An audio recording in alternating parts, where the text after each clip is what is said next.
may kaibigan kasi kaming na-scam.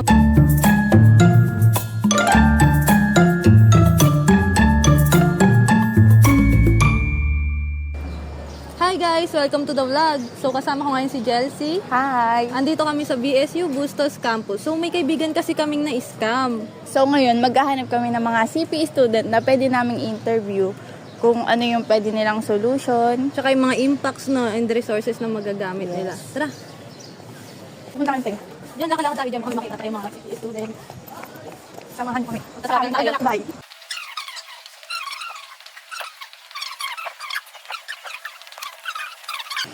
Sakto.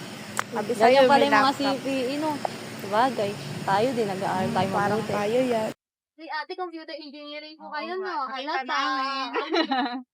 Pwede po ba namin kayo ma-interview? Pwede po ba kaming magtanong? Pwede po ba namin kayong maistorbo? About saan po? Kaya pala yung mga CPE, no? Sabagay. Tayo din, nag-aaral tayo Parang mabuti. tayo.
Hirap nga eh, yung mga nakikita ko kasi pag OJT yan eh, ang required na training, 6 months.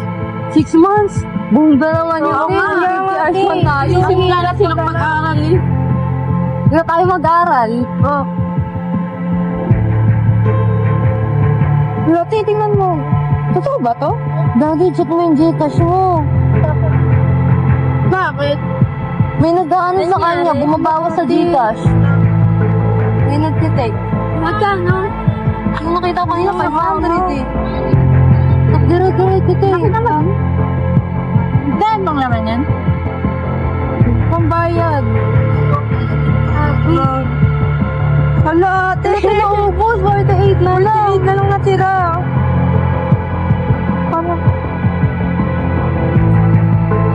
Ano na ano po yan? Okay. Paano na to? Na-unlimited pa ginamit ko sa ano. Dito ka rin.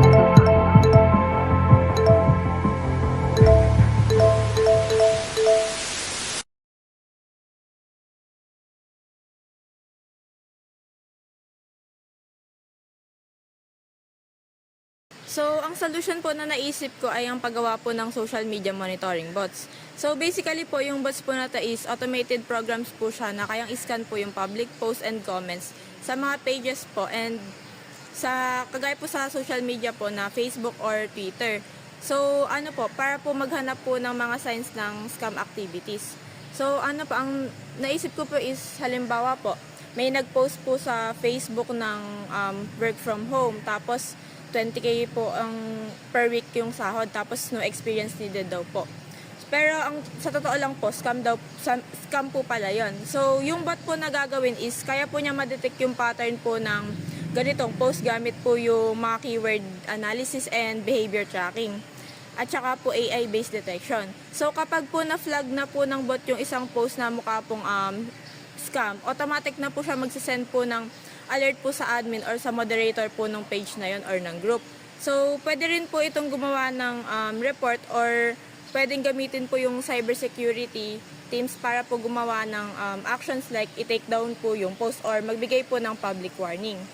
So, yung goal po na to, goal po nito is hindi lang po tanggalin yung mga scam post, kundi pigilin po yung pagkalat nila habang maaga pa. Kasi po, alam naman po natin na mabilis pong kumalat yung mga impormasyon sa social media, lalo na po kung sensational post.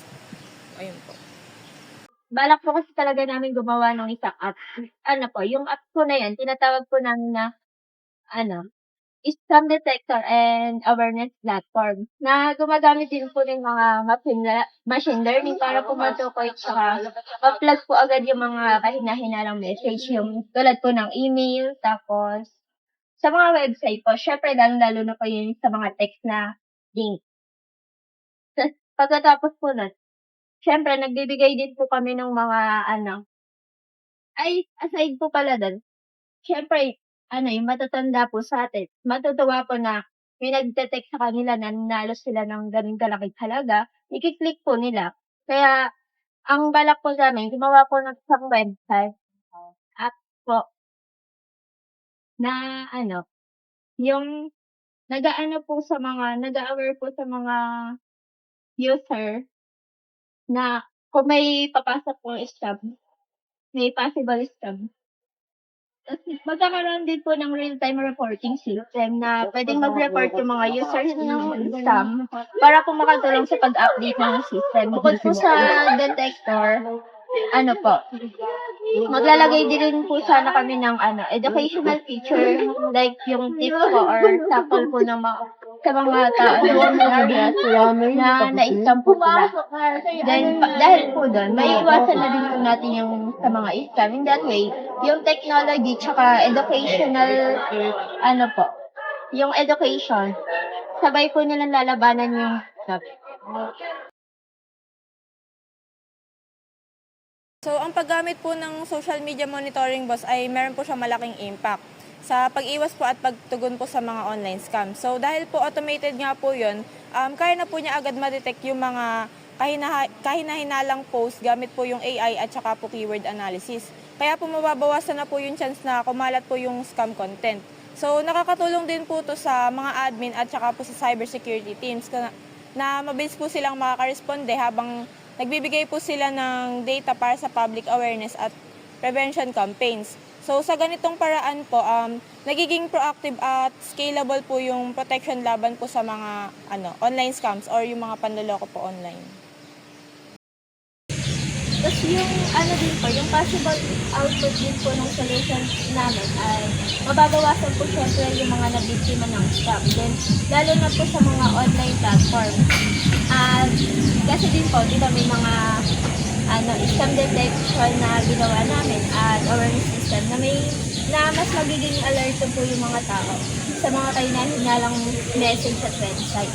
Then, magkakaroon din po kami ng mas mataas na awareness tungkol sa mga ibang klase na scam. Kaya mas madali po natin maiiwasan yung mga long-term, mas maiiwasan. Tapos sa mga long-term din po, mas makakatulong po sa mga higit na digital environment, para sa lahat.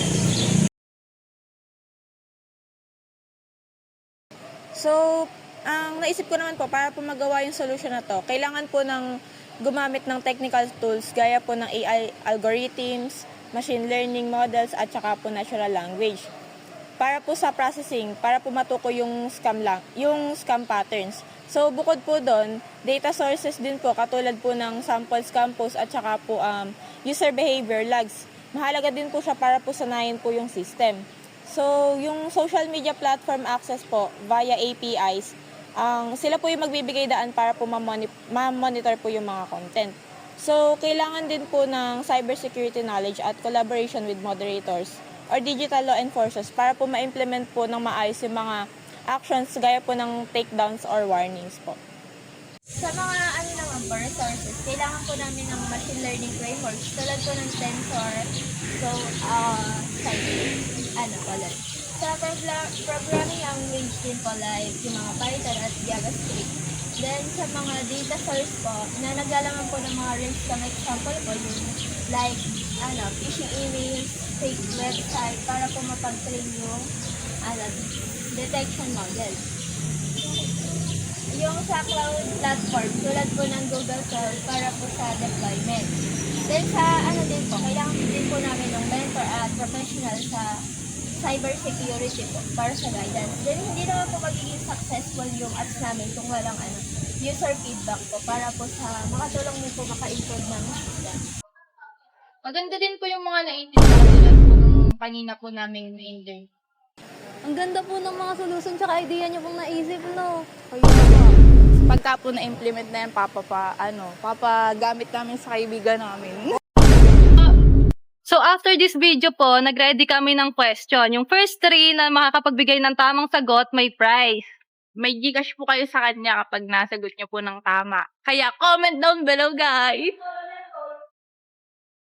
Tapos na po yung last subject namin, uwian na. Dito na rin po namin tatapusin yung vlog namin. See you on our next vlog, guys! Thank you for watching! Bye!